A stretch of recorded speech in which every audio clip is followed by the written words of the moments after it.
और इस बीच एक बड़ी खबर अपने दर्शकों को बता दे जो उत्तर कोरिया से आ रही है, जहां पर इस समय रूस के विदेश मंत्री मौजूद हैं। विदेश मंत्री सर्गेई लावरोव इस समय उत्तर कोरिया के दौरे पर है। दूसरा दौरा है उनका और जिसमें वो उत्तर कोरिया के साथ सामरिक और रणनीतिक स्तर पर बातचीत हो रही है। उत्तर कोरिया पहुंचने पर रूसी विदेश मंत्री लावरोव ने कहा कि रूस के साथ जंग में उत्तर कोरिया के सैनिकों का शामिल होना दिखाता है कि दोनों देशों में रिश्ता कितना ज्यादा मजबूत है। कुर्स्क इलाके को खाली करने में उत्तर कोरिया के सैनिकों की बहुत बड़ी मदद रूस को मिली थी और अब यही कहा जा रहा था कि जब रूस के सैनिक सुमी इलाके के अंदर बड़े अटैक्स करेंगे तब भी नॉर्थ कोरिया की तरफ से बड़े, आप कह सकते हैं, जत्था होगा या फिर बड़े सैनिकों का एक बड़ा ग्रुप होगा जो लगातार रूस पहुंच सकता है।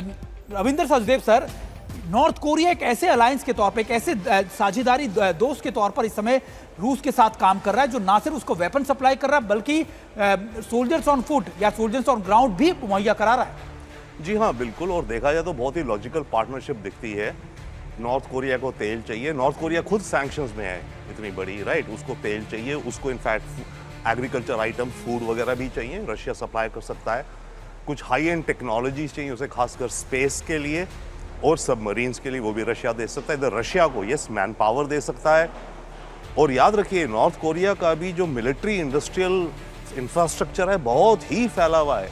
पिछले 50 सालों से नॉर्थ कोरिया केवल जंग की तो तैयारियां कर रहा है, फैक्ट्रीज बना बना करके, राइट। तो बहुत ही लॉजिकल दिखता है दोनों का पार्टनरशिप। तो सोल्जर्स वाइज करीब आई थिंक 20-30 कुछ 40,000 की बात हो रही है और जाएंगे नॉर्थ कोरिया से रशियन की तरफ से लड़ने को। मैं क्विकली वापस, अगर आप इजाज़त दें तो आता हूं, जो कि ट्रंप का बता रहे थे ना, कीथ केलॉग आ रहे हैं मंडे को और क्या हो रहा है। देखिए, अभी से पहले कीथ केलॉग अपॉइंटेड थे यूक्रेन के लिए एनवॉय, पर जो ज़्यादा एक्टिव था वो था स्टीव विटकॉफ। याद है, पुतिन से भी स्टीव विटकॉफ मिले थे। वो ऑफिशियली तो इजराइल गाजा वॉर के लिए थे, ईरान के लिए भी, ट्रंप के फ्रेंड हैं, वो मिल रहे थे पुतिन से। और कीथ केलॉग पीछे हो रखे थे। अब ये दिखता है कि कीथ केलॉग फ्रंट में आ रहे हैं। हो क्या रहा है कि ट्रंप के जो एडवाइजर्स हैं उनमें भी कॉन्फ्लिक्ट है और ट्रंप उनकी बात सुनता है। तो एक विंग जो था पहले, जो कह रहा था कि हमें कोई इंटरफेयर करने की जरूरत नहीं है, उन्हें अपने उस पर रहने दो इत्यादि, वो विंग थोड़ा पीछे हो गया है। और वो विंग जो कहता है कि नहीं, हमें यूक्रेन के सपोर्ट में कुछ एक्टिव होना चाहिए, वो आगे हो गया है। खास करके ईरान में इनका जो सक्सेस दिखा, बिल्कुल। तो मागा सपोर्टर्स को लगता है, जो पहले कहते हैं हम टोटल आइसोलेशन में रहेंगे, वो कहते हैं इंटरनेशनल में हम कुछ कर सकते हैं, क्यों ना करो।